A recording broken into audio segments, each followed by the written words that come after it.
I'm going to take a few moments here and talk about the first Red Scare.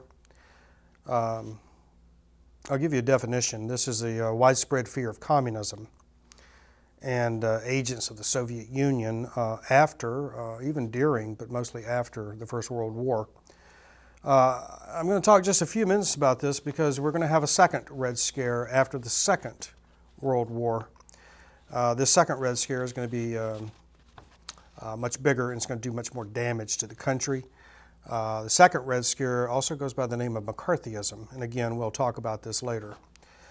The first Red Scare, if we can put it in context, I guess there are two contexts here. First, Lenin has created the world's first communist state in the Soviet Union.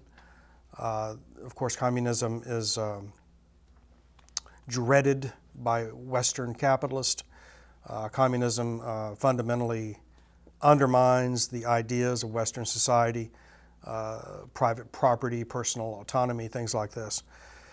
So the creation of the Soviet Union would be one context to view this. Another would be domestic labor unrest here in the United States. We talked about the Industrial Revolution previously, and I remarked that it fundamentally changes social relations among people. Labor is seeking to get their share of the pie here by the latter half of the 19th century in the United States. And this creates disorder in society, and industry uses its own private police forces and uses government forces to put down labor unrest. You'll remember that we emerged from the First World War with these sort of two models that are going to dominate the rest of the century: Lenin's communist revolution and Woodrow Wilson's democratic revolutions around the world. So there is tension here ideologically about what path we should follow. You remember also that the Bolsheviks, Lenin's Bolsheviks in Russia, were so anathema to the Western policymakers and statesmen that the Russians were not even invited to participate in the Versailles Treaty deliberations. There's two people here that I want you to be familiar with. A. Mitchell Palmer is the Attorney General of the United States, and J. Edgar Hoover. You'll see here a picture of young Hoover, who is a director of the FBI and will remain so until his death in 1972. Hoover will come up again in our discussions. Domestic ramifications of the Red Scare. Radical organizations, or organizations that are perceived as radical, are shut down in this country. People are deported. There's press censorship.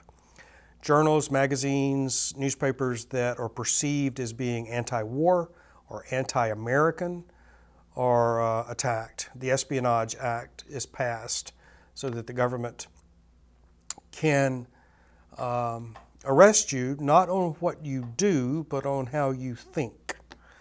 This, of course, is a fundamental violation of America's First Amendment rights. Widespread arrest of radicals. Palmer orders the FBI into people's homes, into the factories, union headquarters, meeting halls, to arrest what is perceived as a disorderly, potentially revolutionary part of our population. The Attorney General predicts there's going to be a radical coup d'etat in the United States. This, of course, is nonsense, but it does hype up the fear of organized labor. I'm going to end this little short lecture by pointing out that the 18th Amendment is passed. Here, what we think of as the Progressive era, but it's also part of this Red Scare era, where radicalism is associated with foreigners, radicalism is associated with drinking. So these things tend to coincide here in the after the war and in the early 1920s. Again, I want you to keep this episode in mind because it's going to reemerge in the late 40s and early 50s in the United States in a much more virulent form and a much more damaging form as well.